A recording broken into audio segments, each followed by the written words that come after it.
Me llamo Leticia Andrade. Tengo 70 años. Y durante medio siglo creí que conocía a las dos personas más importantes de mi vida. Mi esposo Manuel y mi comadre Silvia eran mi mundo entero. Hasta que un celular olvidado en la cocina me mostró que llevaba 3 años viviendo en una mentira. ¿Y saben qué es lo más extraño de todo esto? Lo que todavía me quita el sueño algunas noches cuando recuerdo aquellos días. No fue el descubrimiento lo que me cambió. Fue la espera. Fueron esas 3 semanas interminables entre el momento en que escuché esa grabación y el momento en que decidí que todos la escucharían también. Porque yo no soy de esas mujeres que explotan de inmediato, que gritan y rompen platos y sacan la ropa a la calle. No, yo soy de Zacatecas. Y en Zacatecas, las mujeres de mi generación aprendimos algo muy valioso. La paciencia es un arma mucho más filosa que cualquier grito. Y si algo iba a hacer con esa información que ardía en mis manos como carbón encendido, tenía que ser algo que doliera tanto como me dolía a mí. Tenía que ser algo que Manuel y Silvia recordaran por el resto de sus vidas. Tenía que ser perfecto. Pero antes de contarles sobre ese día, sobre esa fiesta que todos en mi colonia aún recuerdan, necesito que entiendan algo importante. Necesito que entiendan quién era yo antes de todo esto. Porque no fui siempre esta mujer que pueden estar imaginando ahorita, esta señora de 70 años con el temple suficiente para hacer lo que hice. No. Yo fui durante muchísimos años la típica esposa abnegada, la que ponía las necesidades de su familia antes que las propias, la que nunca alzaba la voz, la que siempre tenía la comida lista y la casa impecable, la que creía ciegamente en la palabra de su marido y en la lealtad de su mejor amiga. Y antes de que piensen que estoy siendo demasiado dura conmigo misma, déjenme pedirles algo. Si están disfrutando esta historia, si algo de lo que estoy contando les resuena o les intriga, háganme un favor enorme. Suscríbanse a este canal y activen la campanita. No saben cuánto significa para nosotros que nos apoyen así, compartiendo estas historias reales de mujeres que, como yo, tuvimos que aprender las lecciones más duras de la vida cuando ya creíamos saberlo todo. Y si les late lo que están escuchando, regálenme un like, no cuesta nada, y nos ayuda un montón a seguir creciendo y llegando a más personas que tal vez necesitan escuchar que nunca es tarde para defenderse, para levantarse, para decir basta. También me encantaría saber de dónde nos están escuchando, qué país, qué ciudad. A veces me sorprende saber que estas historias llegan tan lejos. Así que porfa, déjenme un comentario contándome de dónde son y qué les está pareciendo esta historia hasta ahorita. Su apoyo significa el mundo para este canal, para estas historias que necesitan ser contadas, para todas nosotras que ya no somos invisibles. Gracias de verdad por estar aquí. Ahora sí, déjenme llevarlos al principio de todo esto, a esos días en los que mi vida era completamente diferente, cuando todavía vivía en esa burbuja cómoda de rutinas y certezas que se tardan décadas en construir. Nací en 1954, aquí mero en Zacatecas, en una familia humilde del barrio de La Purísima. Mi papá, que en paz descanse, trabajaba en las minas de Fresnillo y mi mamá se dedicaba a lavar y planchar ropa ajena para ayudar con los gastos. Éramos 5 hermanos y yo era la tercera. Crecí viendo a mi madre trabajar sin descanso, levantándose antes del amanecer para prender el fuego y calentar el agua, y acostándose ya entrada la noche después de planchar la última camisa. Esa era la vida que conocíamos, la vida que nos parecía normal. Las mujeres trabajábamos el doble que los hombres, pero ganábamos la mitad, y nadie cuestionaba eso porque así habían sido siempre las cosas. Cuando tenía 17 años, en 1971, conocí a Manuel Andrade en una kermes del barrio. Él tenía 21 años y trabajaba de ayudante de albañil. Era guapo, eso no lo voy a negar. Alto, de espaldas anchas por el trabajo físico, con ese bigote grueso que usaban todos los hombres en esa época, y una sonrisa que le iluminaba toda la cara. Me invitó a bailar una pieza, y yo, que era tímida como pocas, casi me muero del susto, pero acepté. Y bailamos, y platicamos, y sin que yo me diera cuenta, ese muchacho que me hacía reír con sus ocurrencias se fue metiendo en mi vida. Nos hicimos novios formales 6 meses después, con permiso de mi papá, y todo el protocolo que se seguía en esos tiempos. Manuel venía a visitarme los domingos por la tarde, siempre bien peinado y con camisa limpia, y nos sentábamos en la sala mientras mi mamá nos vigilaba desde la cocina. Así se hacían las cosas entonces. Nada de andar solos por ahí, nada de estas libertades que tienen los jóvenes de ahora. Todo con respeto, con las formas bien puestas. Nos casamos en abril de 1973. Yo tenía apenas 19 años recién cumplidos. La boda fue sencilla, en la parroquia de San José, con una misa a las 11 de la mañana. Mi vestido era prestado, de una prima que se había casado el año anterior. Mi mamá le hizo algunos ajustes para que me quedara bien, y yo me sentía como princesa, aunque el vestido tuviera algunas manchitas amarillas que no se habían podido quitar del todo. No importaba. Era mi día especial, y Manuel me miraba como si yo fuera la única mujer en el mundo. Después de la ceremonia, hubo un convivio en el patio de la casa de mis papás. Mis hermanas y mi mamá habían preparado birria, arroz, frijoles, y una prima llevó un pastel que había hecho ella misma. No fue una boda elegante, ni mucho menos, pero fue nuestra, y en ese momento me sentía la mujer más feliz del planeta. Nos fuimos a vivir a una casita de 2 cuartos que rentábamos cerca del mercado González Ortega. El techo era de lámina, las paredes de adobe y el piso de cemento sin pulir, pero para mí era un palacio. Era nuestro hogar. Yo me dedicaba a la casa mientras Manuel seguía trabajando en la construcción. Los primeros meses fueron bonitos, intensos, llenos de esa ilusión de recién casados que todo lo ve color de rosa. Manuel llegaba cansado del trabajo, pero siempre con algún detalle para mí, aunque fuera una naranja que había comprado de camino o unas flores silvestres que cortaba en el terreno donde estaban construyendo. En noviembre de ese mismo año, 1973, quedé embarazada de mi primer hijo. Ni siquiera llevábamos 1 año de casados cuando llegó Roberto. Nació en julio del 74, y Dios mío, cómo cambió todo con ese bebé. Manuel estaba feliz, orgulloso de tener un varón, como decía él. Yo estaba aterrada y enamorada al mismo tiempo de esa criaturita que dependía completamente de mí. No dormía casi nada. Roberto lloraba mucho por las noches, y yo no tenía ni idea de qué hacer. Mi mamá venía a ayudarme cuando podía, pero ella también tenía su trabajo y sus propios compromisos. 2 años después nació Claudia, en agosto del 76, y después llegó el último, Miguel, en 1979. 3 hijos en 6 años. Mi vida se convirtió en un torbellino de pañales, biberones, desveladas, preocupaciones de dinero y ese cansancio constante que nunca se va del todo cuando eres mamá de niños pequeños. Manuel trabajaba cada vez más horas, porque con 3 bocas que alimentar el dinero nunca alcanzaba. Había temporadas en las que casi no lo veía. Se iba antes de que amaneciera y regresaba cuando los niños ya estaban dormidos. Fue en esos años, cuando yo estaba tan sumergida en la crianza de mis hijos y en mantener la casa a flote con lo poquito que teníamos, que conocí a Silvia Rentería. Bueno, la conocí no es el término exacto.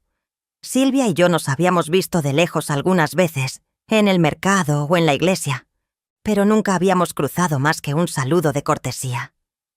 Ella vivía 3 calles más arriba que nosotros, también estaba recién casada y también tenía hijos pequeños. Su esposo, Raúl, Trabajaba de chofer de camión de carga y se la pasaba viajando por todo el estado. Nos hicimos amigas casi por necesidad, por esa cosa que pasa entre mujeres que están viviendo lo mismo y se reconocen en la mirada del otro.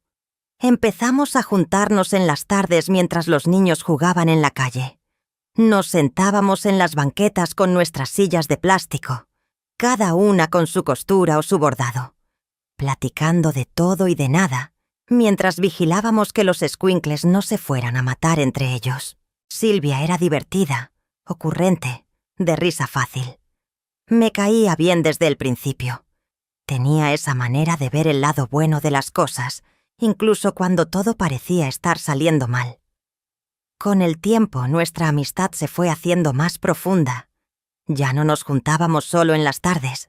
Nos acompañábamos al mercado, íbamos juntas a las reuniones de la escuela de los niños, nos prestábamos ingredientes cuando a una le faltaba algo para cocinar. Cuando mi Claudia se enfermó de pulmonía en el invierno del 78, Silvia se plantó en mi casa durante 3 días para ayudarme a cuidarla. Se quedaba por las noches para que yo pudiera dormir aunque fuera un par de horas.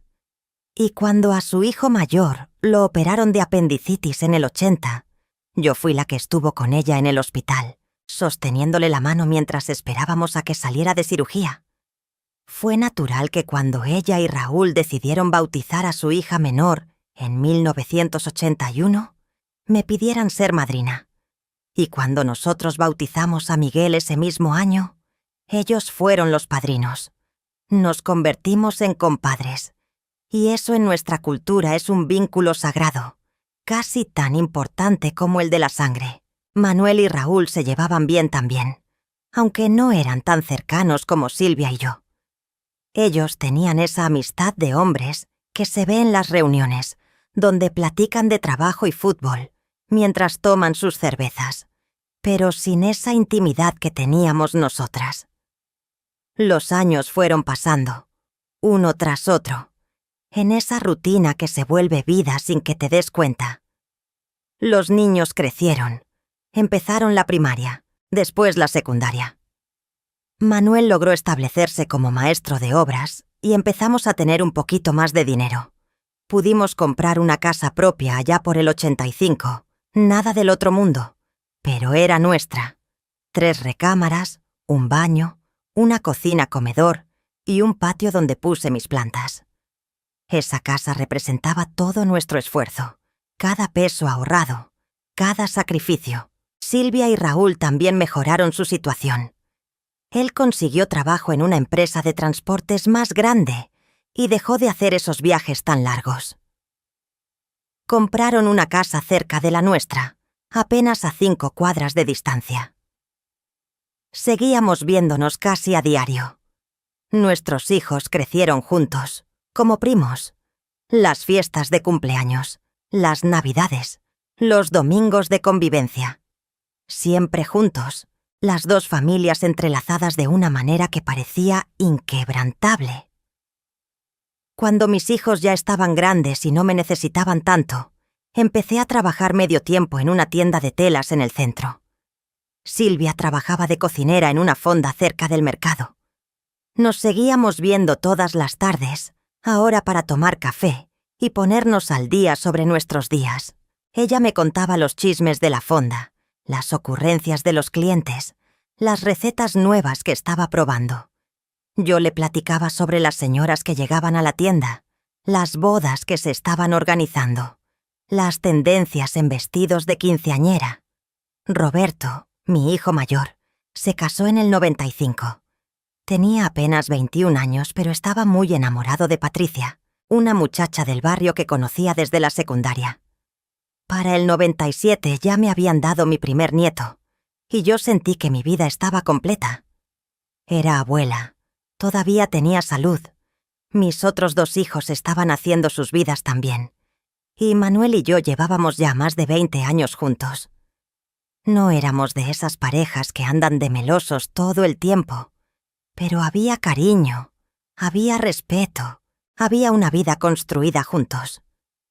Claudia se casó en el 99 y Miguel en el 2002.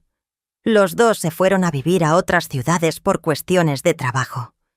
Roberto era el único que seguía en Zacatecas, y yo agradecía poder ver a mis nietos seguido. Para entonces ya tenía 3 nietos de Roberto y Patricia. Manuel cumplió 60 años en el 2004. Hicimos una fiesta pequeña, familiar. Él ya se había retirado de la construcción por problemas de la columna. El trabajo pesado le había cobrado factura. Se dedicaba a hacer trabajos menores, reparaciones de casas, ese tipo de cosas que no requerían tanto esfuerzo físico. Yo seguía en la tienda de telas. El dinero no sobraba, pero tampoco nos faltaba. Los años de verdadera escasez habían quedado atrás, y Silvia seguía siendo mi comadre, mi confidente, mi amiga de toda la vida.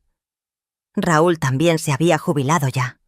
Sus hijos también se habían casado y tenían sus propias familias. Ella y yo teníamos más tiempo libre que antes, así que nos veíamos aún más seguido. Salíamos al tianguis los domingos.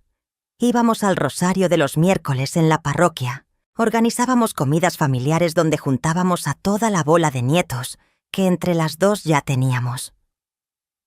Para el año 2021, cuando yo tenía ya 67 años, me había convertido en esa señora que todos ven en los barrios mexicanos. De pelo completamente blanco, siempre recogido en un chongo, con mis vestidos cómodos y mis chanclas de piso. Gordita por los años y la buena vida, como dicen. Abuela de 7 nietos que venían a visitarme los fines de semana. Esposa de Manuel desde hacía 48 años. Comadre de Silvia desde hacía 40 años. Mi vida era tranquila, predecible, cómoda en su rutina. No me sobraba nada, pero tampoco me faltaba nada importante. Nunca sospeché nada. ¿Por qué habría de sospechar? Manuel y yo llevábamos toda una vida juntos. Habíamos criado 3 hijos. Habíamos sobrevivido épocas difíciles. Habíamos construido un patrimonio modesto pero honesto. Él ya era un viejito de 71 años, con su diabetes, su presión alta, sus achaques de la edad. Pasaba la mayor parte del tiempo viendo la tele o haciendo sus trabajitos de reparación. Yo no veía en él a un hombre capaz de engañarme. Lo veía como lo que creía que era, mi compañero de vida, el padre de mis hijos, mi esposo. Y Silvia.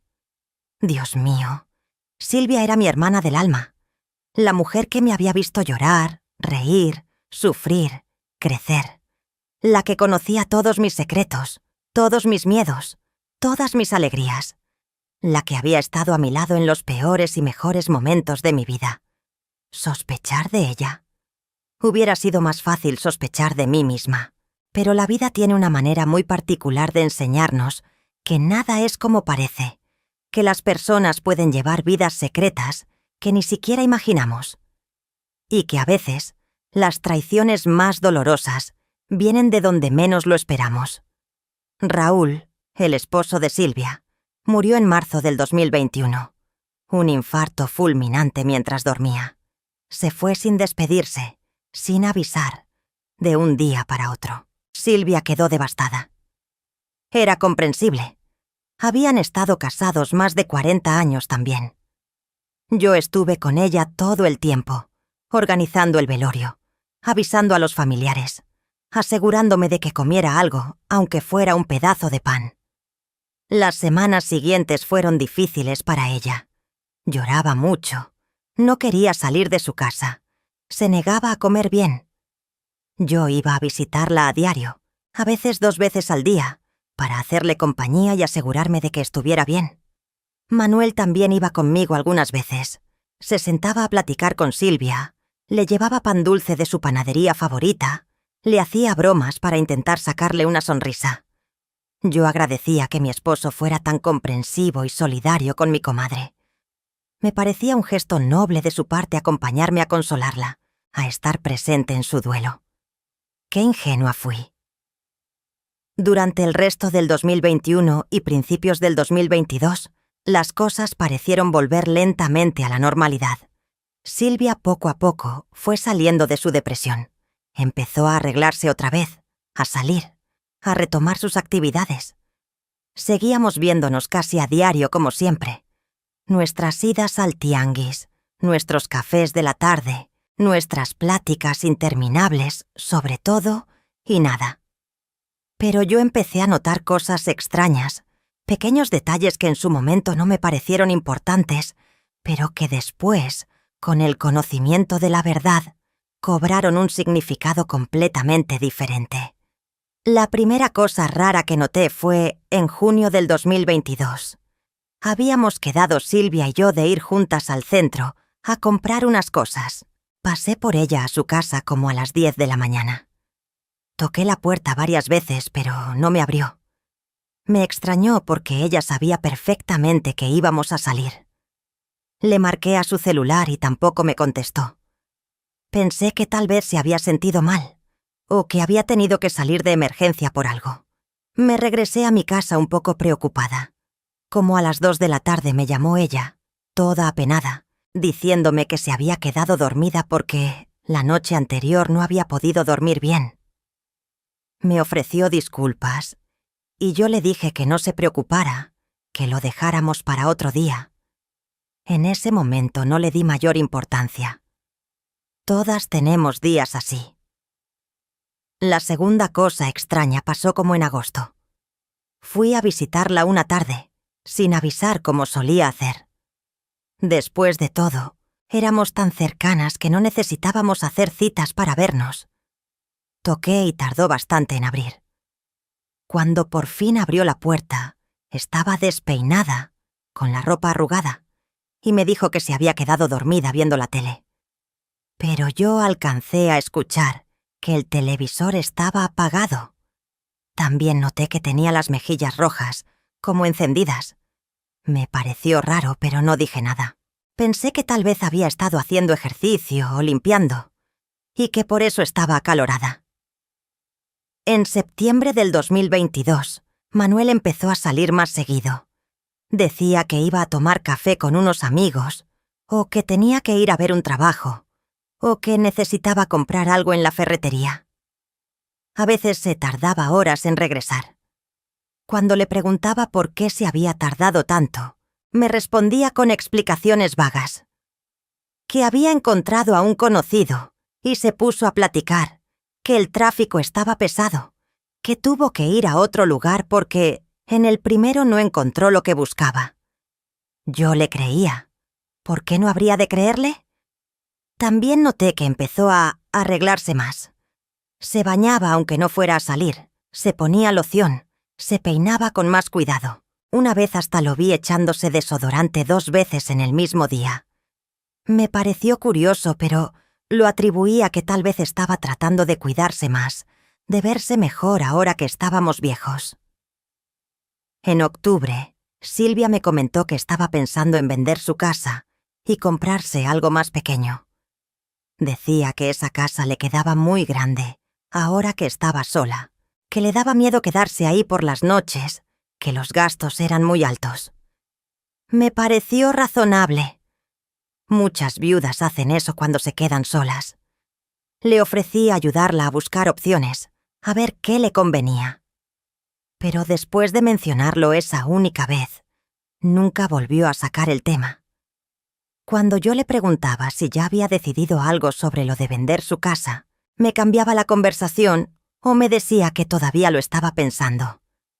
En noviembre pasó algo que me dejó pensando por días. Manuel y yo íbamos caminando por el mercado cuando nos topamos con Silvia. Los 3 nos pusimos a platicar ahí, parados entre los puestos. En un momento yo me adelanté unos pasos para ver unos aguacates en un puesto.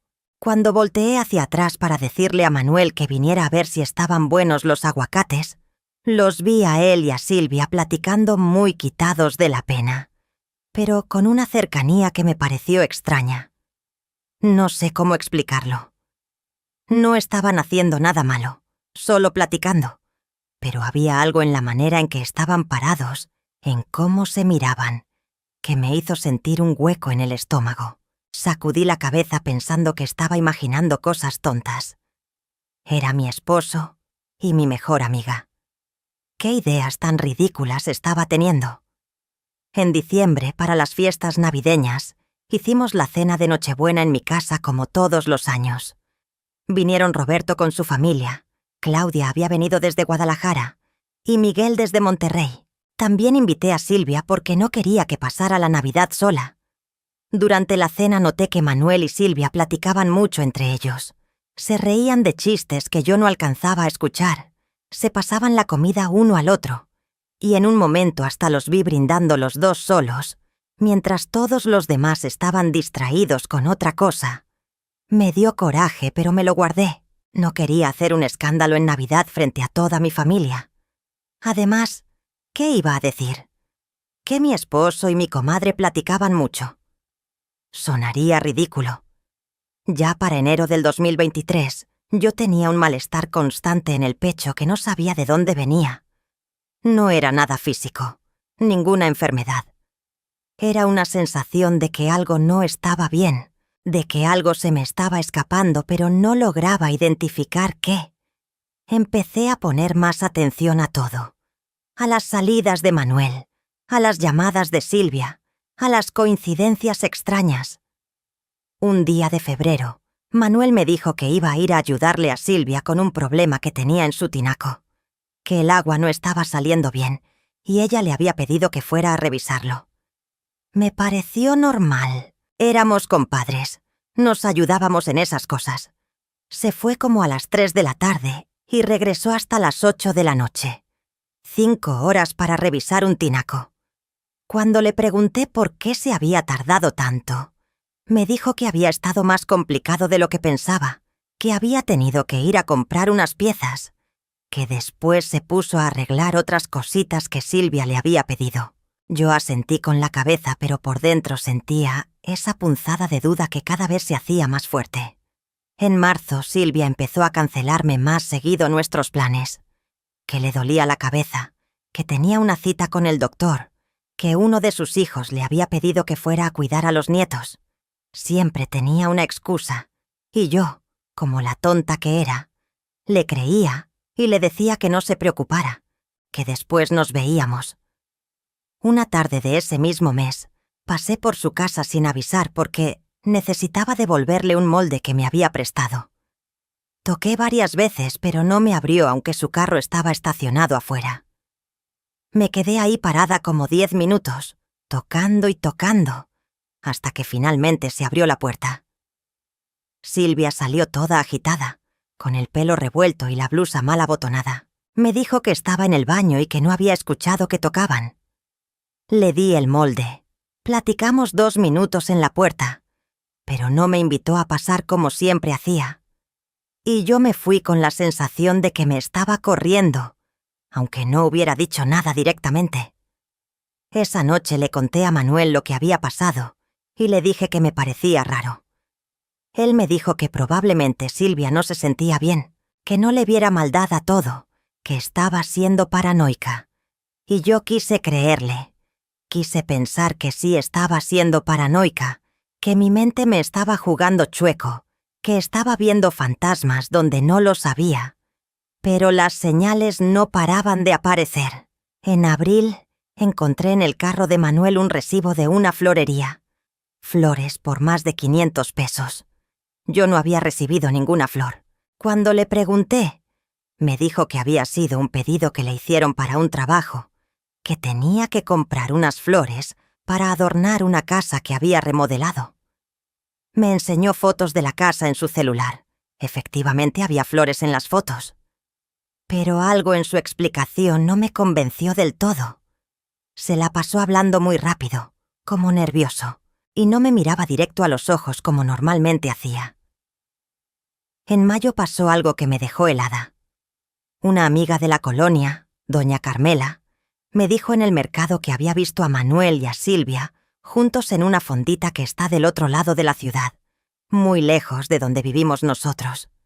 Iban solos los dos, me dijo, sentados en una mesa del rincón, muy junticos, platicando. Cuando llegué a mi casa esa tarde, le pregunté a Manuel si había visto a Silvia. Me dijo que no la había visto en varios días. Ahí supe con certeza que me estaba mintiendo. Pero no lo confronté. No todavía. Porque confrontar significa que tienes que estar dispuesta a escuchar la verdad, y yo todavía no estaba lista para eso. En junio, Manuel empezó a ponerse el celular con contraseña. Antes nunca lo hacía. Su celular estaba siempre abierto, y yo podía agarrarlo cuando necesitara sin ningún problema. Pero de la noche a la mañana, le puso un código de 6 dígitos que no me quiso decir. Cuando le pregunté por qué, me respondió que era por seguridad, que le habían dicho en las noticias que era importante proteger los celulares. Pura mentira, y yo lo sabía. También cambió su comportamiento en la cama. Llevábamos muchos años sin tener relaciones, cosa que era normal a nuestra edad.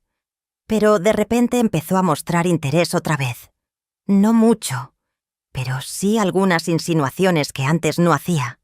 Y cuando yo accedía, sentía que no estaba conmigo realmente, que su mente estaba en otro lado. Era mecánico, sin esa conexión que habíamos tenido siempre, incluso en los últimos años cuando ya éramos viejos y las cosas no funcionaban como antes. Todas estas cosas las fui guardando en mi memoria como si fueran piedritas en un morral. Una piedrita aquí, otra allá. Solas no pesaban mucho, pero juntas empezaban a sentirse como una carga pesada en mi pecho.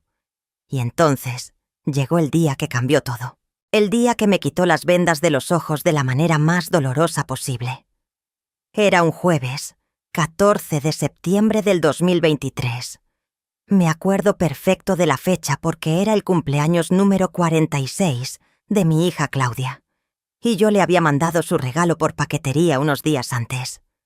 Ese jueves estaba cocinando en la cocina, preparando calabacitas con queso para la comida. Manuel había salido temprano diciendo que tenía que ir a revisar un trabajo.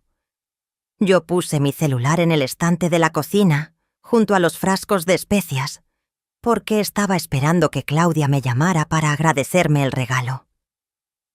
Mientras cocinaba, me acordé de que necesitaba hacer una lista de las cosas que tenía que comprar en el mercado al día siguiente. Agarré mi celular para abrir las notas, pero en lugar de eso, sin querer apreté el botón de grabar voz. No me di cuenta. Dejé el celular ahí en el estante y me fui al cuarto a buscar mis lentes, porque sin ellos no podía ver bien la pantalla para escribir. Cuando regresé a la cocina, sonó el teléfono fijo. Era mi comadre Lupe, otra amiga del barrio, que quería preguntarme sobre no sé qué cosa del grupo de oración. Me puse a platicar con ella, caminando por toda la casa con el teléfono inalámbrico en la mano. Hablamos como por 20 minutos. Después colgué, seguí con mis pendientes de la casa, y ni siquiera me acordé del celular que había dejado en la cocina. No fue hasta como las 5 de la tarde que recordé que había dejado el celular en la cocina. Fui por él y me lo metí a la bolsa del delantal. Manuel llegó como a las 6, cenamos, vimos la tele un rato, y después cada quien se fue a dormir. Al día siguiente, viernes 15 de septiembre, en la mañana estaba checando mi celular cuando vi que tenía una grabación de voz de 4 horas y media. Me extrañó muchísimo. ¿4 horas y media? ¿Cuándo había grabado eso? Entonces, recordé que el día anterior había agarrado el celular para hacer mi lista del mercado. Seguramente sin querer había activado la grabadora. Iba a borrar la grabación porque, ¿para qué quería yo 4 horas y media de sonidos de mí, cocinando y haciendo mis cosas en la casa? Pero algo me detuvo. Una vocecita interna, una corazonada, o tal vez todas esas piedritas de sospecha que llevaba meses acumulando, me dijeron que la escuchara, aunque fuera un pedacito. Me serví una taza de café, me senté en la mesa de la cocina y le di play a la grabación. Los primeros 20 minutos no había nada interesante.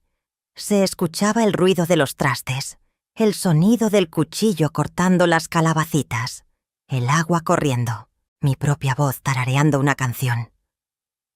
Después se escuchaba cuando agarré el teléfono fijo y hablé con Lupe.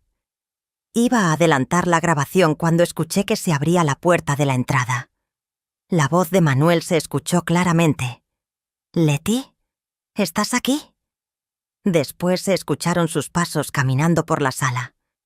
Seguramente me buscó y no me encontró porque yo estaba en el cuarto hablando por teléfono. Alcancé a escuchar cuando abrió la puerta del baño, después la de las recámaras. Y entonces, con una claridad que me heló la sangre, escuché que marcaba un número en su celular. Se oía perfectamente el sonido de los dígitos que presionaba en la pantalla táctil. Después el tono de llamada. 1, 2, 3 llamadas. Alguien contestó. «¿Bueno?» Era la voz de Silvia, mi comadre, mi amiga del alma. «Hola, mi amor. Ya llegué a la casa, pero Leti no está». La voz de Manuel sonaba completamente diferente a cómo me hablaba a mí. Había dulzura ahí, cariño, intimidad. «¿No está? ¿Y dónde se metió?», respondió Silvia con ese tonito juguetón que yo le conocía tan bien. «No sé, mi vida, pero no importa. Te llamaba para decirte que hoy en la noche no voy a poder ir a verte como quedamos. Leti dijo que viene Roberto a cenar con los niños». Mi corazón empezó a latir tan fuerte que pensé que se me iba a salir del pecho. Mis manos empezaron a temblar tanto que casi se me cae el celular. Pero no dejé de escuchar. No podía dejar de escuchar. «Ay, no, mi amor, pero yo ya había preparado tu cena favorita», dijo Silvia con ese tono mimoso que me revolvió el estómago. «Ya tengo las chuletas que te gustan y hasta compré tu cerveza preferida».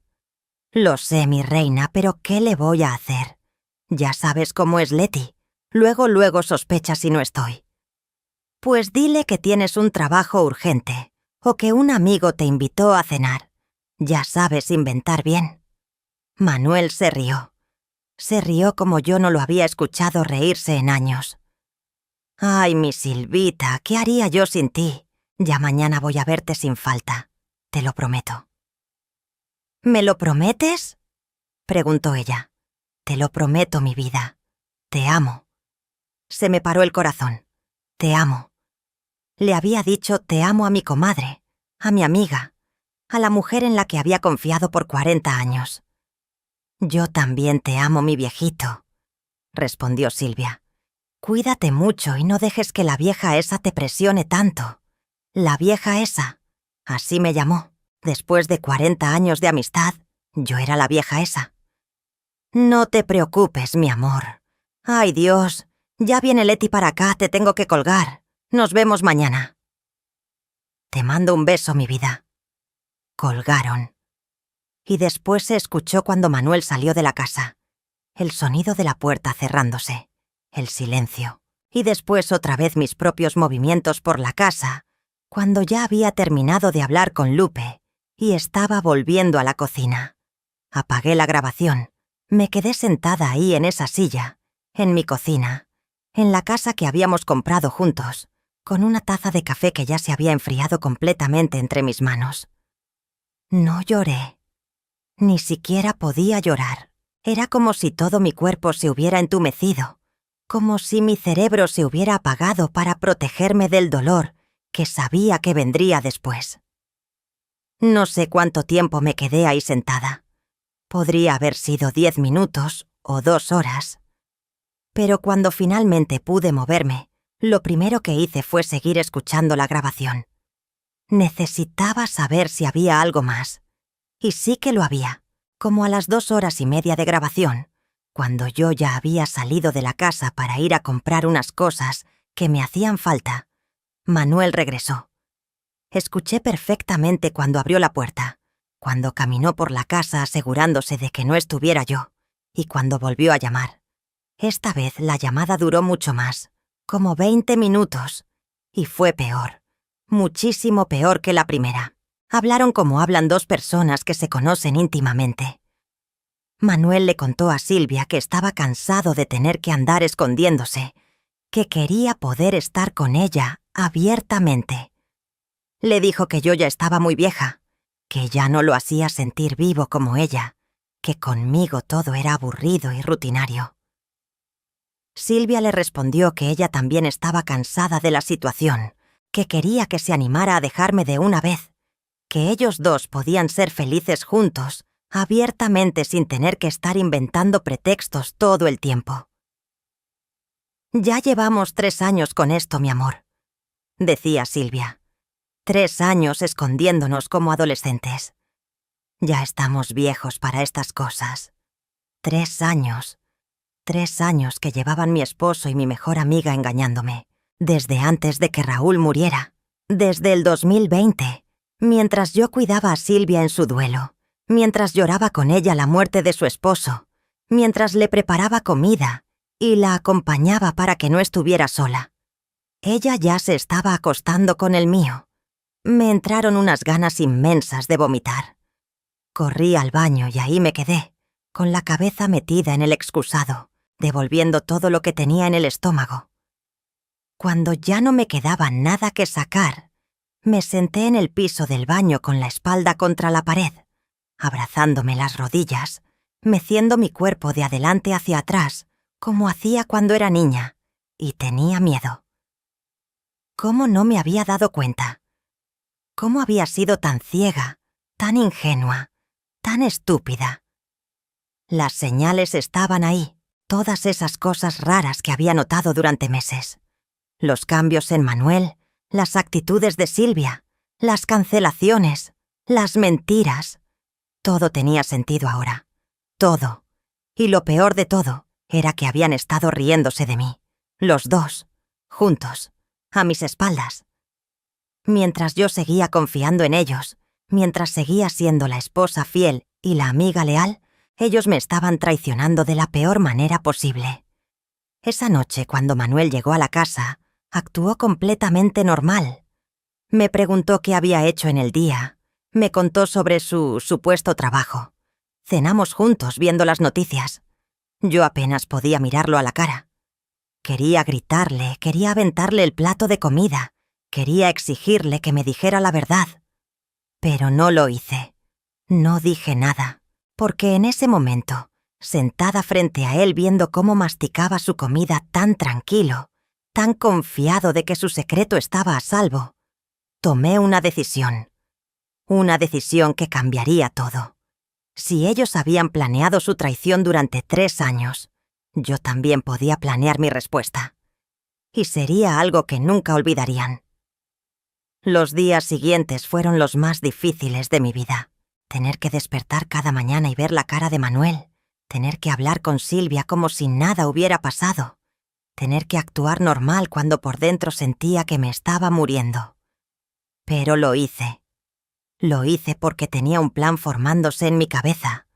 Y para que funcionara necesitaba que ellos siguieran creyendo que no sabía nada. Oigan, perdón que interrumpa tantito la historia, pero de verdad me gustaría mucho que si les está gustando esto que estoy contando, le dieran like al video. Solamente toma un segundo, y a nosotros nos ayuda muchísimo. También déjenme en los comentarios qué les parece esta historia. Hasta ahora, ¿qué harían ustedes en mi lugar? De verdad me encanta leer sus opiniones y experiencias. Pero bueno, continuando con lo que les estaba contando. Durante esa primera semana después del descubrimiento, me dediqué a revisar toda la grabación completa de las 4 horas y media. La escuché como 3 veces, tomando notas de todo. Fechas que mencionaban, lugares donde se habían visto, cosas que habían hecho juntos. Era como armar un rompecabezas horrible, donde cada pieza me confirmaba lo que ya sabía, pero dolía igual. Descubrí que se veían en la casa de Silvia cuando yo salía. Que a veces él le llevaba flores o le compraba detalles. Que habían ido juntos a un hotel en Guadalupe, como a media hora de Zacatecas, donde nadie los conociera. Que habían planeado irse juntos de viaje a Mazatlán, apenas Manuel pudiera inventar alguna excusa convincente. Que hablaban de un futuro juntos, de dejarme a mí e irse a vivir los dos solos, a algún otro lado. Cada nueva revelación era como un cuchillo entrando más profundo en mi pecho, pero también me llenaba de una rabia fría y calculadora que nunca antes había sentido. No era la rabia explosiva que te hace gritar y romper cosas. Era algo mucho más peligroso. era la determinación absoluta de hacerles pagar por cada segundo de humillación, por cada mentira, por cada traición. Hice copias de la grabación, la guardé en mi celular, en una memoria USB que escondí en el fondo de mi armario, y se la mandé por correo electrónico a Claudia, con una nota que decía: «No abras esto a menos que me pase algo». No sabía exactamente qué iba a hacer con esa grabación todavía, pero quería asegurarme de que existieran copias por si acaso. También empecé a observar más cuidadosamente los patrones de Manuel y Silvia, sus horarios, sus rutinas, cuándo se veían, cómo se comunicaban. Manuel ya no me pedía prestado mi celular para nada. Siempre usaba el suyo con su contraseña que nunca me dio. Pero yo aproveché una noche en que se quedó dormido en el sillón viendo la tele.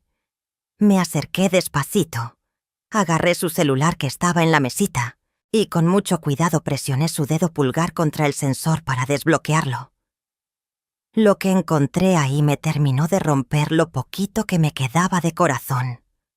Mensajes y más mensajes entre él y Silvia.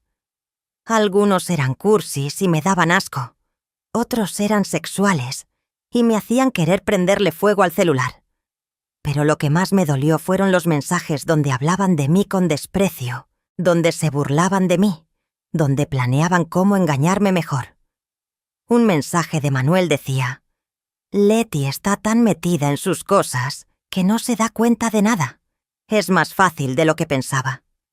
Y Silvia respondía: «Ya sé, jajaja. La pobre siempre fue medio tontita para estas cosas. Nomás no la vayas a despertar de su burbuja muy pronto, que nos conviene así». Leí eso y tuve que morderme el labio hasta sangrarme para no soltar un grito que lo despertara. La pobre, tontita, su burbuja. Hablaban de mí como si yo fuera una mascota inocente, no una persona con sentimientos que les había dado todo durante décadas.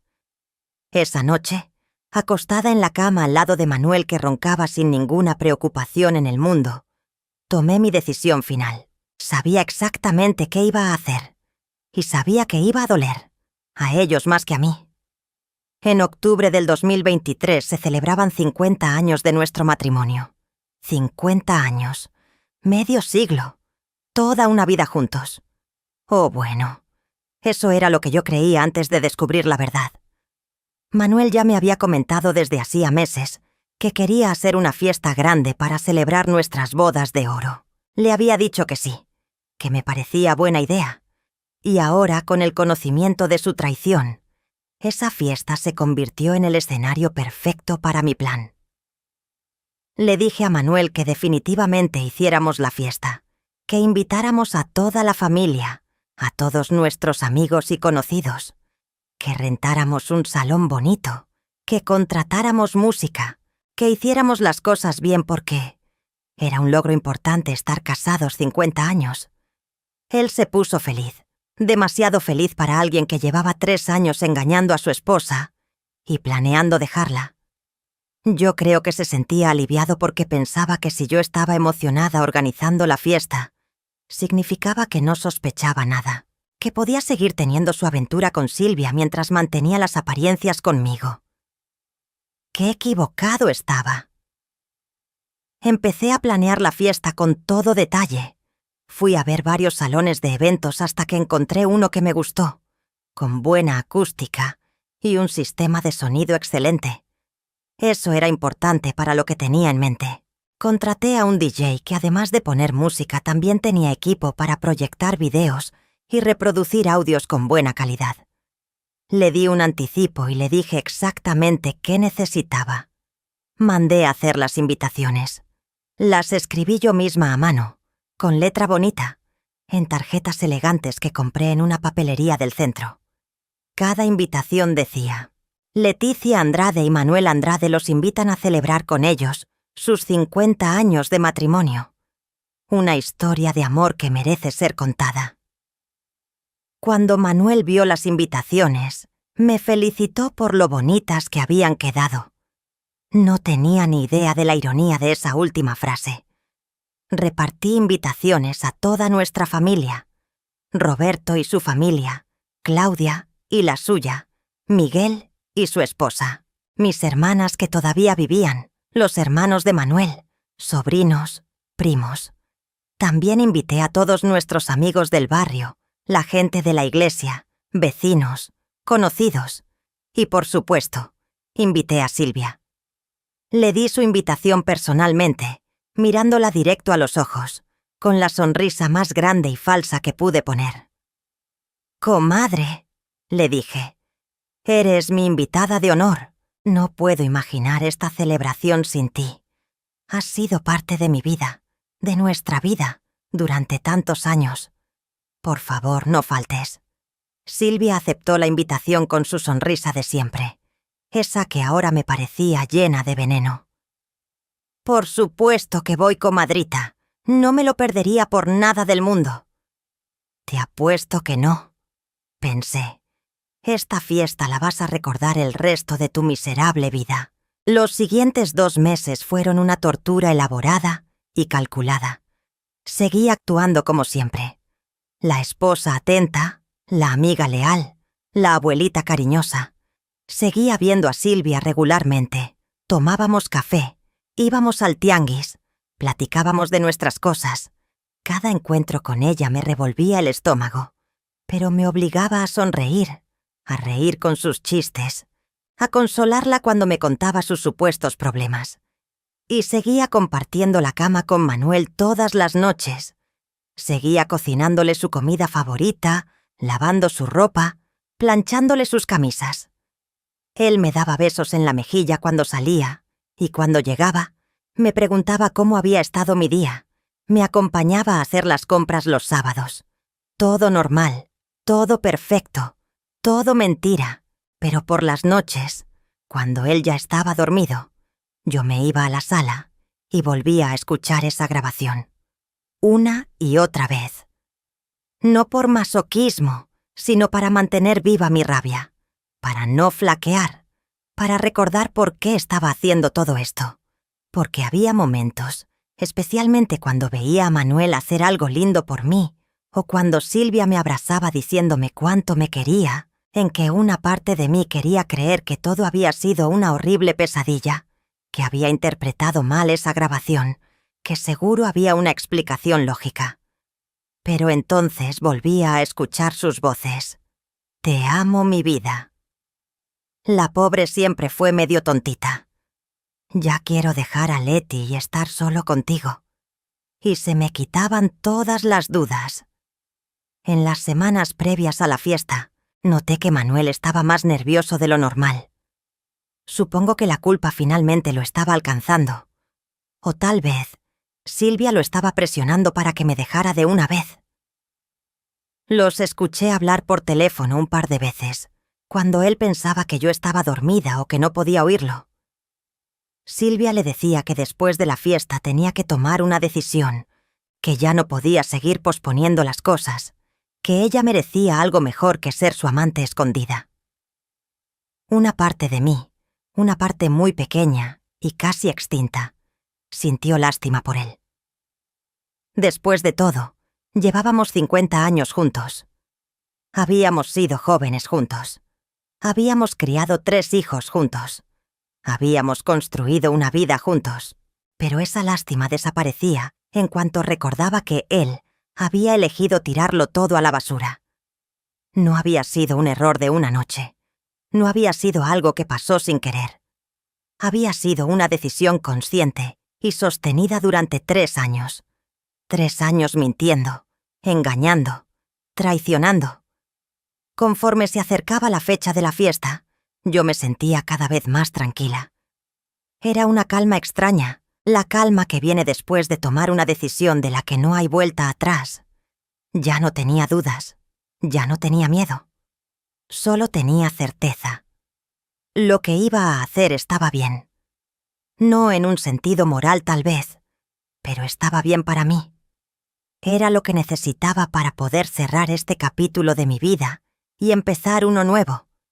Contraté el servicio de comida, birria, carnitas, arroz, frijoles, tortillas recién hechas. Pedí un pastel de 3 pisos decorado con flores de azúcar y las figuras de una pareja de viejitos en la parte de arriba. Renté sillas y mesas.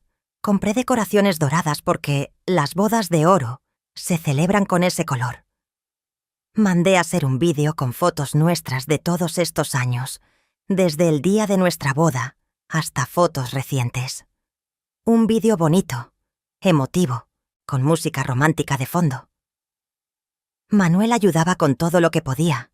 Parecía genuinamente emocionado con la fiesta. Tal vez pensaba que esto significaba que nuestro matrimonio estaba fuerte, que yo no sospechaba nada, que podía seguir teniendo su pastel y comiéndoselo también.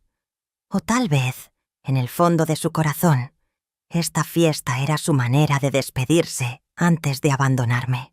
Nunca lo sabré y tampoco me importa ya. 3 días antes de la fiesta, fui a ver al DJ para darle instrucciones muy específicas. Le entregué una memoria USB y le expliqué exactamente en qué momento quería que la reprodujera.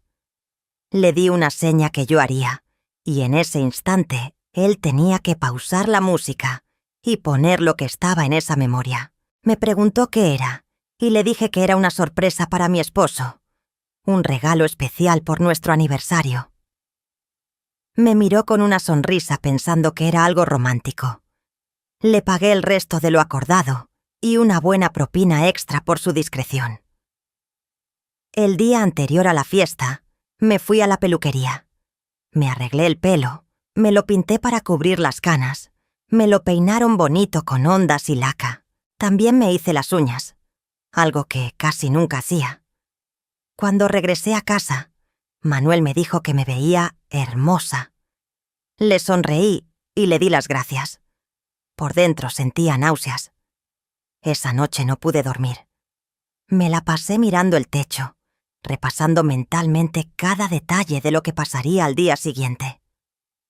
Revisé 1000 veces en mi cabeza que todo estuviera listo, que no se me hubiera olvidado nada, que mi plan funcionara como yo lo había imaginado. Manuel roncaba a mi lado, ajeno a todo. Qué fácil era para él dormir con la conciencia tranquila. O tal vez no tenía conciencia en absoluto.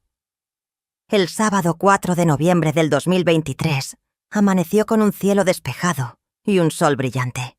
Un día perfecto para una celebración. Me levanté temprano aunque no había dormido casi nada. Me duché, me puse crema con olor a rosas que me habían regalado mis nietos. Me maquillé con cuidado.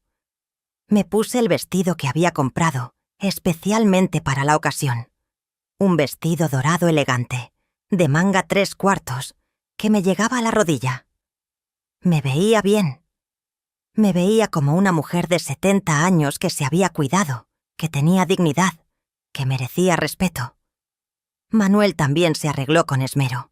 Pantalón de vestir negro, camisa blanca, saco gris, corbata dorada que hacía juego con mi vestido. Se puso loción, se peinó con gomina su pelo que ya casi no tenía. Se veía como el señor mayor distinguido que había sido toda su vida. Nadie que lo viera así imaginaría lo que había detrás de esa fachada respetable. Salimos de la casa como a las 4 de la tarde. La fiesta empezaba a las 6, pero teníamos que llegar temprano para supervisar que todo estuviera en orden. Durante el camino al salón, Manuel me agarró la mano y me dijo: «Estoy muy feliz de estar celebrando este día contigo, Leti. 50 años no son nada fáciles, pero lo logramos». Lo miré directo a los ojos y le respondí: «Sí, mi amor, lo logramos. Y hoy vamos a recordar este día por el resto de nuestras vidas». No tenía idea de qué tan cierto era eso. Cuando llegamos al salón, todo estaba listo. Las mesas puestas con manteles blancos y centros de mesa dorados. El área de la comida preparada con los calientaplatos listos. El pastel en su mesa especial, enorme y hermoso. El DJ probando su equipo. Las bocinas resonaban con claridad perfecta en todo el salón. Las sillas acomodadas, la pista de baile despejada, la decoración brillando bajo las luces. Los invitados empezaron a llegar puntualmente a las 6. Primero llegó Roberto con Patricia y mis nietos. Después Claudia y Miguel con sus respectivas familias. Mis hermanas, los hermanos de Manuel, primos, sobrinos, los amigos del barrio, los vecinos, la gente de la iglesia. El salón se fue llenando de voces, risas, abrazos, felicitaciones. Todos me decían lo bonita que me veía, qué maravilla llegar a 50 años de casados, qué ejemplo éramos para las generaciones más jóvenes. Silvia llegó como a las 6:30. Venía muy arreglada también, con un vestido rojo entallado que seguramente había escogido pensando en Manuel. Llevaba el pelo suelto, maquillaje más marcado de lo que normalmente usaba, tacones altos aunque casi no podía caminar bien con ellos. Me abrazó efusivamente cuando me vio. «Comadrita, qué bonita fiesta», me dijo con esa voz melosa que ahora me sonaba completamente falsa. «Te ves hermosa, y Manuel también está muy guapo». «Gracias, comadre», le respondí con la sonrisa más genuina que pude fingir. «Me da mucho gusto que hayas podido venir. Tú eres prácticamente familia». La vi buscar a Manuel con la mirada. Cuando lo encontró al otro lado del salón, se sonrieron con complicidad. Él le guiñó un ojo discretamente. Pensaban que yo no los había visto, pero sí los vi. Y cada gesto, cada mirada, cada sonrisa secreta era combustible para lo que estaba por venir. La fiesta transcurrió normalmente durante la primera hora. La gente comía, platicaba, se tomaba fotos. Puse a circular el vídeo que había mandado hacer con nuestras fotos, y todos se arremolinaron frente a la pantalla grande para verlo. Había fotos de nuestra boda, de cuando éramos jóvenes, y no teníamos ni un peso en la bolsa, pero éramos felices. Fotos de nuestros hijos bebés, de las primeras comuniones, de los cumpleaños, de las graduaciones. Fotos de navidades, de vacaciones, de reuniones familiares. 50 años de vida juntos, condensados en 10 minutos de imágenes con música de fondo.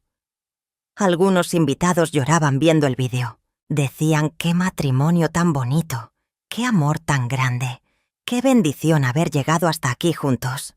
Si supieran, si tan solo supieran. Después del vídeo, el DJ puso música para bailar. Canciones románticas de nuestra época.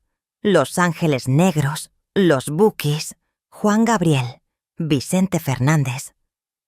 Manuel y yo abrimos la pista con un vals. Bailamos juntos mientras todos nos miraban y nos aplaudían. Él me abrazaba de la cintura. Yo tenía mi mano en su hombro. Y nos movíamos al ritmo de la música como habíamos hecho tantas veces en estos 50 años. Pero esta vez no sentí nada. No sentí nostalgia, ni cariño, ni siquiera tristeza. Solo sentí un vacío frío donde antes había estado mi amor por él. Cuando terminó nuestro baile, otros invitados se animaron a la pista. Roberto bailó con su esposa, Claudia con su esposo, Miguel con la suya. Amigos y familiares se fueron sumando. Silvia bailaba sola al principio. Después uno de los primos de Manuel la sacó a bailar. La vi reírse, moverse al ritmo de la música, tomarse su copa de vino. Estaba disfrutando la fiesta. Por supuesto que la disfrutaba. Ella no sabía que en unos minutos más su mundo se iba a derrumbar. Como a las 8:30 de la noche, cuando la fiesta ya estaba en su punto más alto y todos estaban relajados y contentos, le hice una seña al DJ. Era hora. Él me vio y asintió con la cabeza. Bajó el volumen de la música hasta apagarla completamente. El silencio repentino hizo que la gente dejara de bailar y volteara hacia donde estaba el equipo de sonido, confundidos. Yo me acerqué al centro del salón. Manuel me miraba sin entender qué estaba pasando. Silvia también me miraba con curiosidad. Agarré el micrófono que el DJ me pasó. Mi mano no temblaba. Mi voz salió firme y clara. «Buenas noches a todos», dije. «Quiero agradecerles por estar aquí esta noche, celebrando con nosotros estos 50 años de matrimonio. Ha sido un camino largo, lleno de alegrías y también de sorpresas. La gente sonreía, algunos gritaron «¡Salud!» y levantaron sus copas. Como todos saben, continué, Manuel y yo nos conocimos hace más de 50 años. Nos enamoramos, nos casamos, tuvimos 3 hijos maravillosos, construimos una vida juntos. O al menos eso pensaba yo. Manuel empezó a ponerse pálido. Silvia dejó de sonreír. Pero resulta que hace unas semanas descubrí algo muy interesante. Descubrí que durante los últimos 3 años, mi querido esposo no ha estado siendo tan fiel como yo creía. Descubrí que ha estado teniendo una relación con alguien muy cercano a nosotros. Alguien en quien yo confiaba ciegamente. El murmullo de confusión empezó a extenderse por el salón. La gente se miraba entre sí sin entender qué estaba pasando. Manuel intentó caminar hacia mí, pero Roberto lo detuvo, agarrándolo del brazo. Y lo sé, continué, porque sin querer grabé una conversación telefónica entre ellos. Una conversación muy reveladora donde se dicen cuánto se aman, donde se burlan de mí, donde planean su futuro juntos. Silvia estaba ahora completamente blanca. Intentó caminar hacia la salida, pero Claudia le bloqueó el paso. Mi hija me había apoyado completamente cuando le conté lo que iba a hacer. Ella fue quien me ayudó a organizar todo este momento. Así que, dije con una sonrisa que no llegaba a mis ojos. En lugar de seguir con los discursos bonitos y las mentiras, pensé que sería más apropiado compartir con todos ustedes esta grabación. Después de todo, dicen que la verdad nos hará libres, ¿no? Le hice una seña al DJ. Él presionó play. Del equipo de sonido, con una claridad absoluta que resonaba en todo el salón, salió la voz de Manuel. «Hola, mi amor. Ya llegué a la casa, pero Leti no está». Y después la voz de Silvia. «¿No está? ¿Y dónde se metió?» El silencio en el salón era tan absoluto que se podía escuchar hasta el zumbido de las luces. Todas las miradas se movieron entre Manuel, Silvia y yo. Nadie se movía. Nadie respiraba. La grabación continuó. Cada palabra, cada término cariñoso entre ellos, cada mención de encuentros secretos, cada burla hacia mí, todo se escuchó con una claridad perfecta. Dejé que sonaran los fragmentos más importantes, los que revelaban sin lugar a dudas la naturaleza y duración de su aventura. Dejé que todos escucharan cuando Silvia me llamaba la vieja esa y tontita. Dejé que todos escucharan cuando Manuel decía que quería dejarme. Dejé que todos escucharan cuando se decían te amo. Fueron los 5 minutos más largos de mi vida, pero también los más liberadores. Era como quitarme un peso de 1000 toneladas de encima. Ya no era solo mi dolor, mi vergüenza, mi humillación. Ahora todos sabían. Ahora todos habían escuchado. Ya no tenía que cargar sola con este secreto que me había estado matando por dentro durante semanas. Cuando la grabación terminó, el silencio continuó por unos segundos que parecieron eternos. Después estalló todo. Roberto soltó a Manuel y le gritó: «¿Cómo pudiste hacerle eso a mi mamá? 50 años, papá. 50 años. Claudia se acercó a mí y me abrazó fuerte, llorando. «Mamá, perdón que hayas tenido que pasar por esto». Miguel fue directo hacia Silvia y le gritó cosas que no voy a repetir aquí. La gente del barrio empezó a murmurar, a señalar, a juzgar. Las amigas de la iglesia se acercaban a mí para abrazarme y llorar conmigo. Los hombres amigos de Manuel lo miraban con desprecio y le daban la espalda. Silvia intentó hablar, intentó explicar, intentó decir que la grabación no era lo que parecía. Pero nadie le creyó. ¿Cómo iban a creerle cuando la evidencia era tan clara, tan innegable? Se quedó ahí parada en medio del salón, llorando, mientras la gente que había sido su amiga durante años la señalaba y la juzgaba. Manuel me miraba con una mezcla de shock, rabia y vergüenza. Intentó acercarse a mí, pero Roberto se interpuso entre nosotros.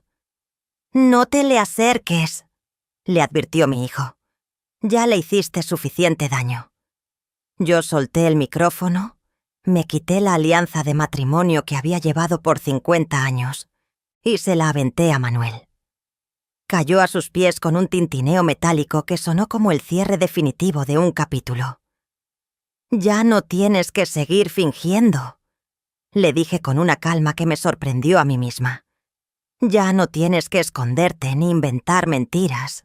Eres libre de estar con ella, si eso es lo que quieres. Yo también soy libre ahora.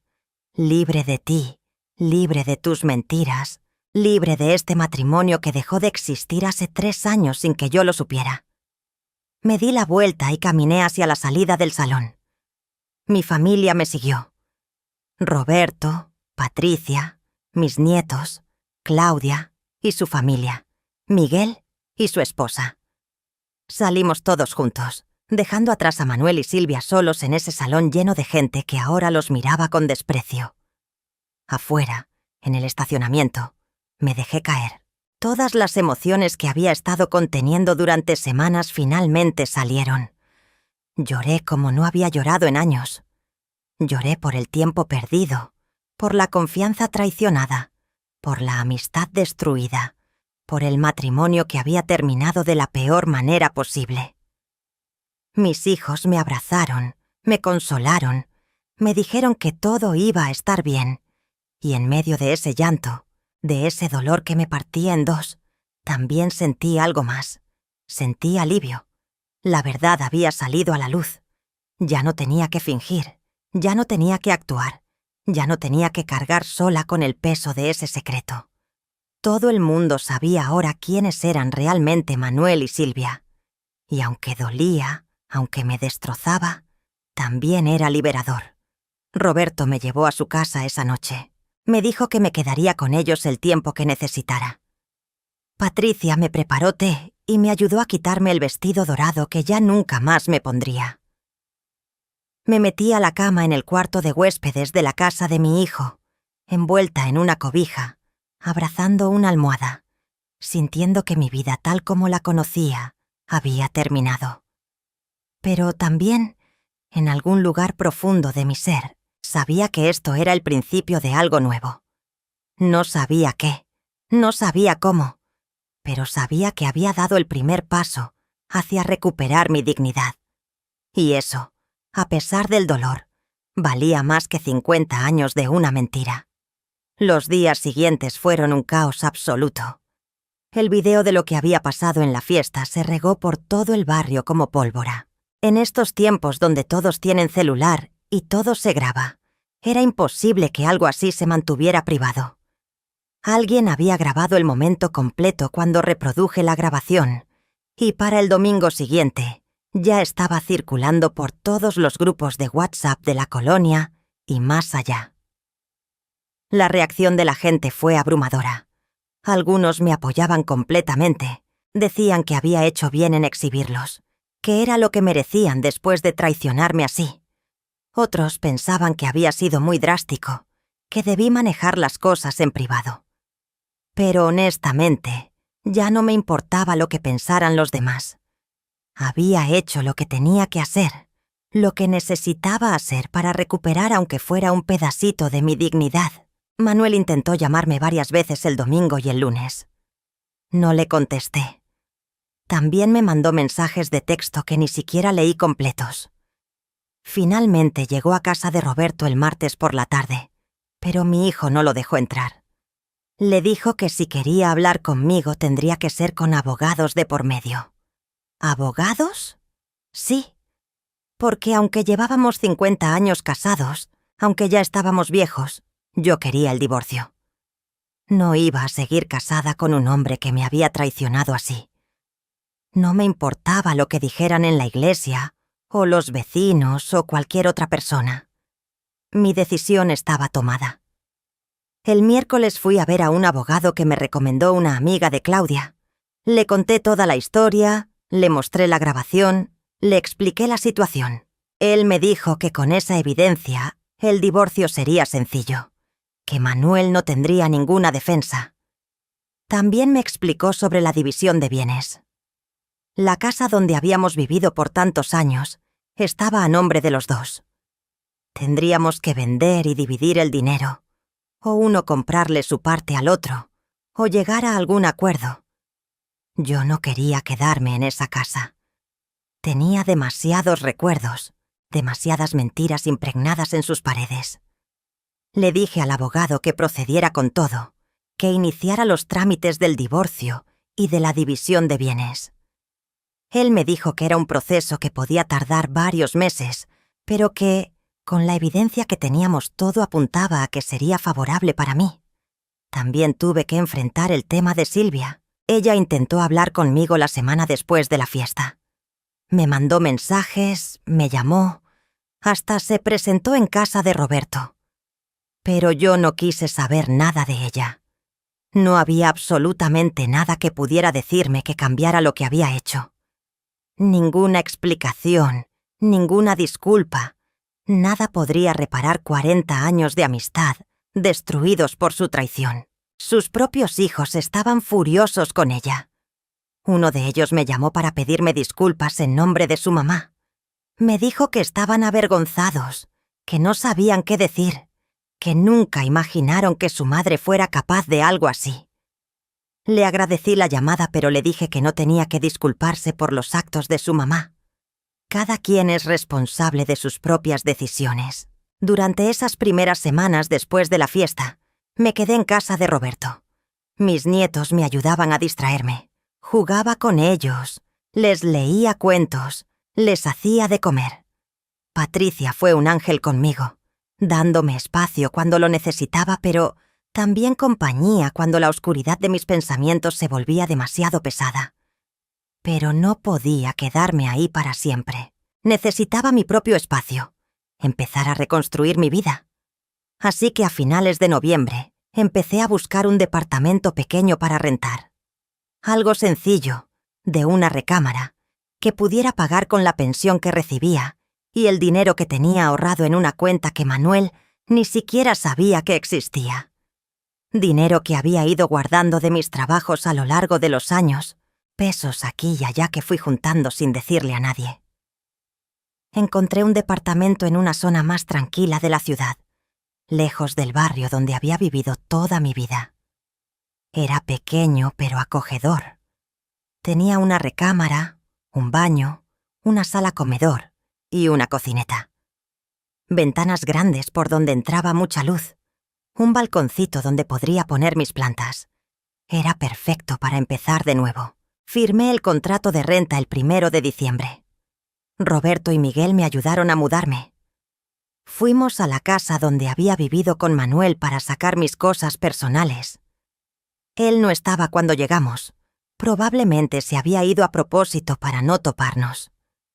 Empaqué mi ropa, mis fotografías, algunos muebles que eran míos de antes de casarme, mis plantas, mis libros. Dejé todo lo demás. No quería nada que me recordara esos últimos años de mentiras. Al salir de esa casa por última vez, me detuve en el umbral de la puerta y miré hacia atrás. Ahí habían crecido mis hijos. Ahí habían pasado tantas navidades, tantos cumpleaños, tantos momentos felices. Pero también ahí había sido engañada durante 3 años sin saberlo. Esa casa ya no era mi hogar. Era solo un lugar lleno de fantasmas.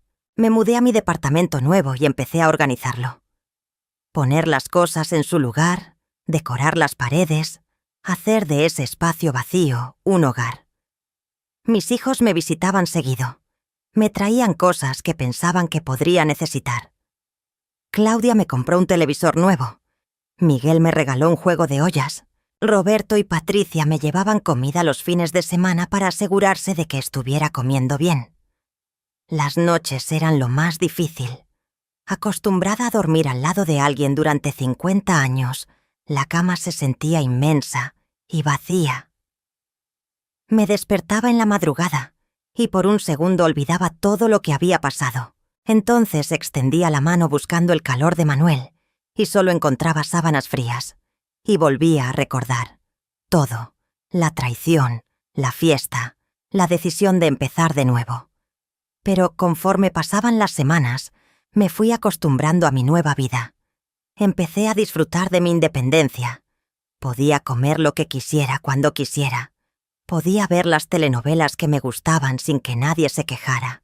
Podía quedarme despierta hasta tarde leyendo o dormirme temprano si estaba cansada. Podía tomar decisiones sin tener que consultarle a nadie. En enero del 2024, el abogado me informó que Manuel había aceptado el divorcio. No iba a pelear, no iba a poner trabas. Probablemente porque sabía que no tenía ninguna defensa después de que su infidelidad se había hecho pública de manera tan espectacular. El proceso de divorcio avanzó más rápido de lo esperado. Para marzo ya estábamos oficialmente divorciados. La casa se vendió en abril. Con el dinero que me tocó de la venta, pagué lo que me faltaba de la renta del departamento por un año completo y guardé el resto para emergencias. Ya no tenía que preocuparme por no tener dónde vivir. Tenía mi propio espacio, pagado, seguro. También retomé algunos de los hobbies que había abandonado durante los años de matrimonio. Me inscribí en un taller de tejido en el centro comunitario cerca de mi departamento. Conocí a otras señoras, hicimos amistad, nos juntábamos a tejer y a platicar. Ellas sabían mi historia porque había salido en todos lados, pero no me juzgaban, me aceptaban tal como era. Empecé a ir al cine sola, algo que nunca había hecho en mi vida. La primera vez me sentí rara, como si todos me estuvieran mirando y pensando, «Pobrecita, viene sola porque no tiene con quién». Pero la segunda vez ya no me importó, y para la tercera vez lo estaba disfrutando. Era liberador poder ver la película que yo quisiera sin tener que negociar. Me reconcilié con algunas de mis amigas del barrio anterior que habían estado en la fiesta. Ellas me apoyaron completamente. De hecho, muchas me confesaron que durante años habían sospechado algo raro entre Manuel y Silvia, pero nunca habían dicho nada por no meterse en problemas. Eso me dolió un poco. Pensar que tal vez si alguien me hubiera dicho algo antes, hubiera podido ahorrarme años de engaños. Pero también entendía. Nadie quiere ser el mensajero de malas noticias.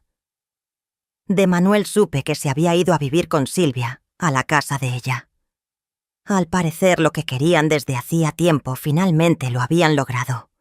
Podían estar juntos abiertamente, pero no era como lo habían planeado. No era la historia de amor que se habían imaginado. Porque ahora toda la colonia, todas sus familias, todos sus conocidos, sabían la verdad. Sabían que su relación había empezado con una traición, y eso los marcó. Los hijos de Silvia apenas le hablaban. Mi familia obviamente ya no tenía nada que ver con Manuel. En el barrio, la gente los señalaba y murmuraba cuando los veía. No podían ir a los lugares donde antes iban porque todos los conocían y los juzgaban. Habían conseguido lo que querían, pero ¿a qué precio? Yo, en cambio, me convertí en una especie de heroína local. Las señoras del barrio me admiraban por haber tenido el valor de exhibirlos así. Me decían que yo era un ejemplo de que nunca es tarde para defenderse, para decir basta, para exigir respeto. Algunas hasta me buscaban para contarme sus propias historias de infidelidad y preguntarme cómo había encontrado el valor para hacer lo que hice. La verdad es que no fue valor, o no solo valor, fue rabia, fue dolor, fue desesperación. Pero también fue una decisión consciente de no dejar que me siguieran pisoteando, de recuperar mi dignidad aunque fuera de la manera más dramática posible. Para mediados del 2024, mi vida había tomado un rumbo completamente diferente al que había tenido un año antes. Ya no era la señora Leticia de Manuel. Era simplemente Leticia Andrade. Una mujer de 70 años que había sobrevivido a una traición devastadora y que estaba reconstruyendo su vida desde cero. Empecé a viajar, algo que nunca había hecho mucho. Roberto me invitó a acompañarlo a un viaje de trabajo que tenía a Guadalajara y aproveché para quedarme unos días con Claudia. Fue maravilloso pasar tiempo con mi hija sin la presión de tener que regresar rápido, porque Manuel me estaba esperando. Claudia me llevó a conocer lugares bonitos, comimos en restaurantes que me encantaron, nos quedamos hasta tarde platicando sobre todo y nada. También fui a Monterrey a visitar a Miguel. Conocí su departamento, su trabajo, su vida que él se había construido allá lejos de Zacatecas. Estaba orgulloso de mí. Me lo decía constantemente. Me agradecía el ejemplo que les había dado a él y a sus hermanos al no quedarse callada ante el abuso. En septiembre del 2024, exactamente un año después de haber descubierto la infidelidad, organicé una cena en mi departamento con mis 3 hijos y sus familias. Cociné platillos que me encantaban, puse música que me gustaba, decoré mi pequeño comedor con flores frescas. Esa noche, rodeada de mis hijos, mis nueras, mis yernos y mis 7 nietos, me sentí completa. No necesitaba un esposo infiel ni una amiga traidora para ser feliz. Tenía a mi familia verdadera, la que me amaba sin condiciones.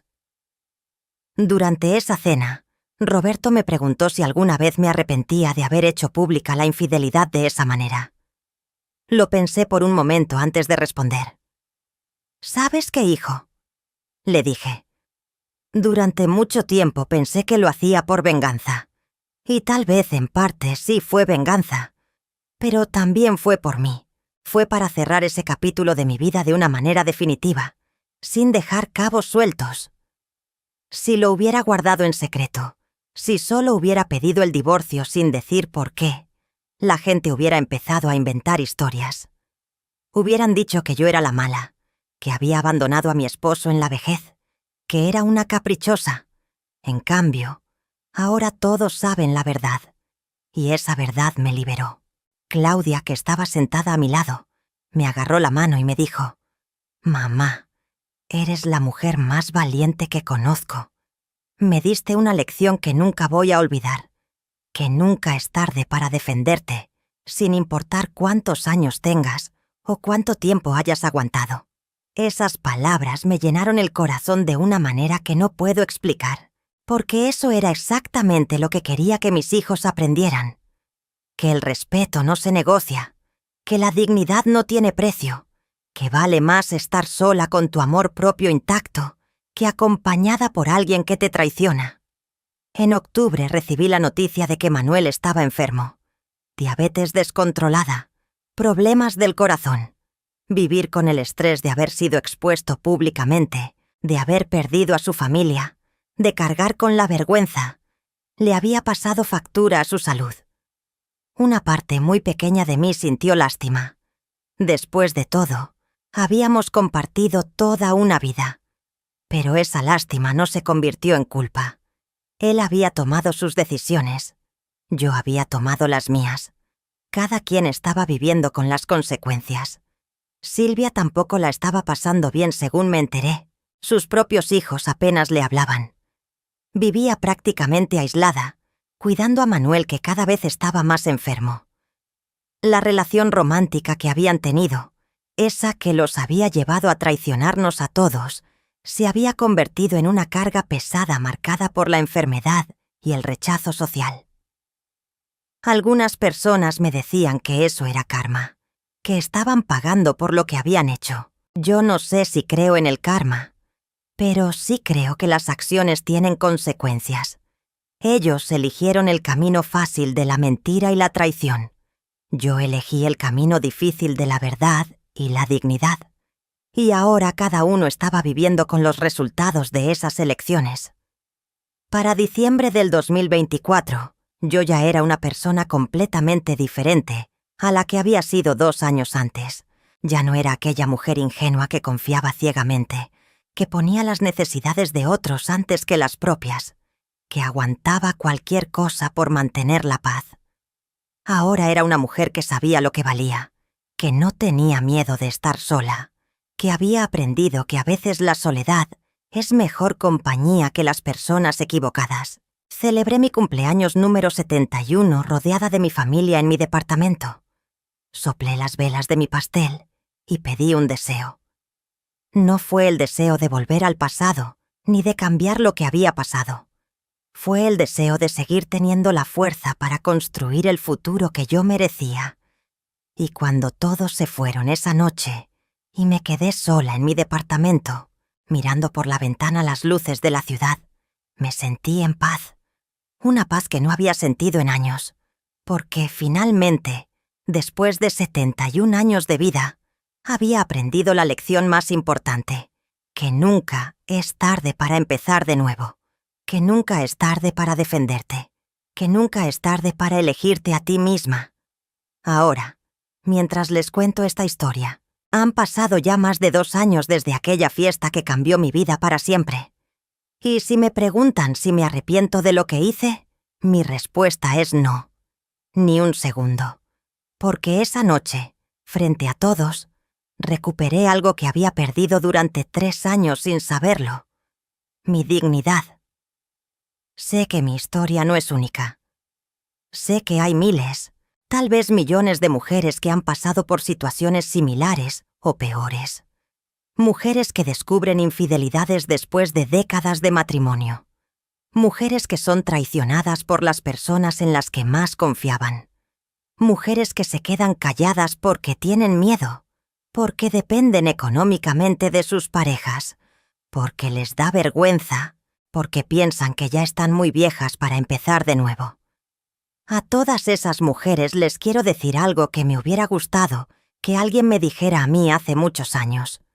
Tú vales mucho más de lo que crees. Tu dignidad no tiene edad. Tu derecho a ser respetada no caduca a los 50, ni a los 60, ni a los 70 años. No tienes que aguantar traiciones ni faltas de respeto, solo porque ya llevas muchos años con alguien, o porque así son las cosas, o porque te da miedo estar sola. Estar sola no es lo peor que te puede pasar. Lo peor que te puede pasar es estar acompañada de la persona equivocada, de alguien que te miente, que te traiciona, que te hace sentir que no vales nada. Eso sí es terrible.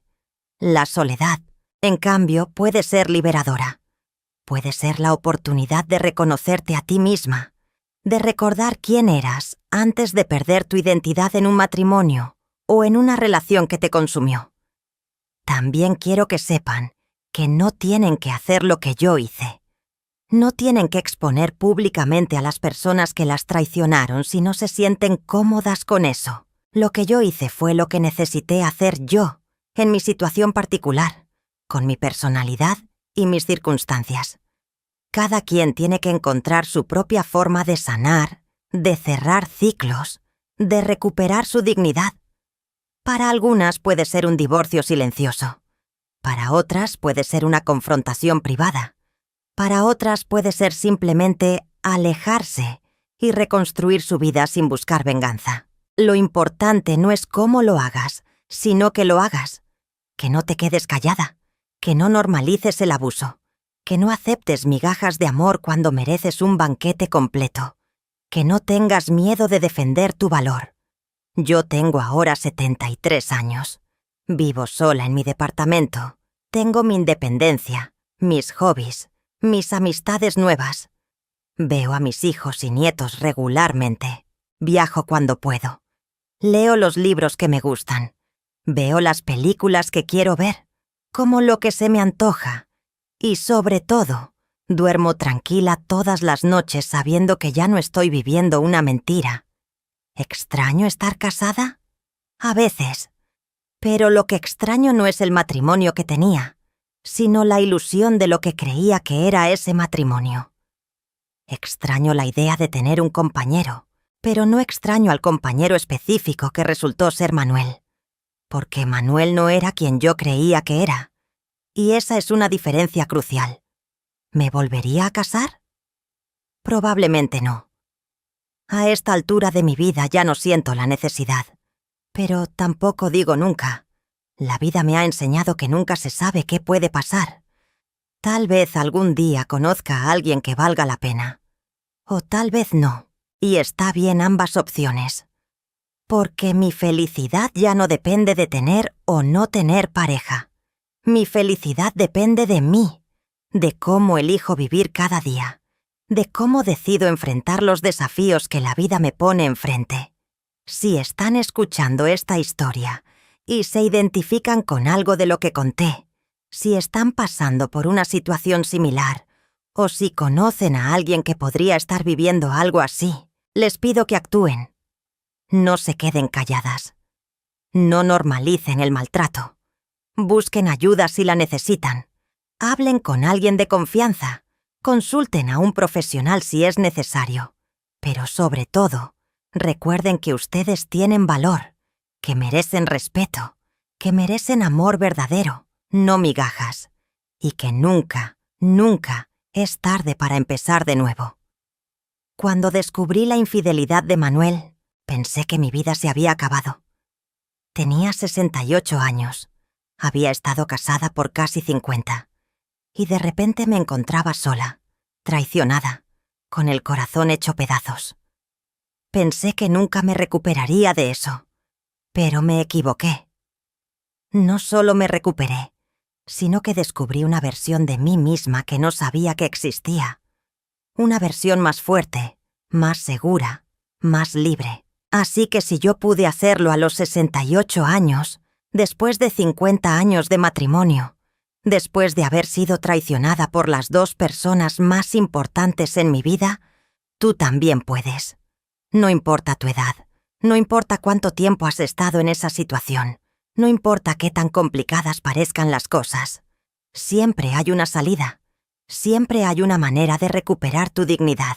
Y quiero terminar diciéndoles esto.